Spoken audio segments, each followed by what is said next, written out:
ยำเท้าถึงชานชาลาที่ตั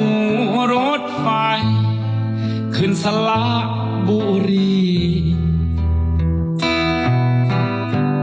แล้วรถไฟก็พาช้าง